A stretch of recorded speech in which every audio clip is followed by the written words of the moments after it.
স্ট্রেসের মধ্যে আছেন উনি। উনি এখনো নিজে মানে একটা কংক্রিট সিদ্ধান্তে আসতে কিছুতেই পারছেন না, এবং তোমাকে কল করবেন কি করবেন না এই নিয়েও ভীষণ ডিপ্রেশনে উনি, এবং সেটা করা উচিত হবে কিনা মানে সেই নিয়ে ভীষণভাবে একটা টেনশন ওনার মনের মধ্যে কিন্তু চলছে।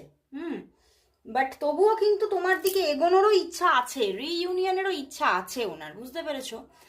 বাট তবুও এখন কিন্তু উনি সাফারিংসের মধ্যেই আছেন। উনি এখন কিন্তু মানে খুব চটজলদি যে তোমাকে ফোন করবে তা কিন্তু দেখা যাচ্ছে না। তবে বললাম, আমি যেখানে যেমন বলেছি ওখানে এমন বলেছি যে যারা যারা অন অফ সিচুয়েশনে আছে তাদের মধ্যে কল আসার যোগ আছে, কিন্তু আমি এখানে দেখতে পাচ্ছি 80%, 85% মানুষের ক্ষেত্রে এক্ষুনি কল মেসেজেস আসবে না। 3 থেকে 13 দিন সময় লাগবে, 3 থেকে 13 দিন সময় লাগবে, ঠিক আছে? 2 দিনের মধ্যে কোনো রকম কোনো যোগ নেই কল মেসেজেস আসার, এবং 3 থেকে 13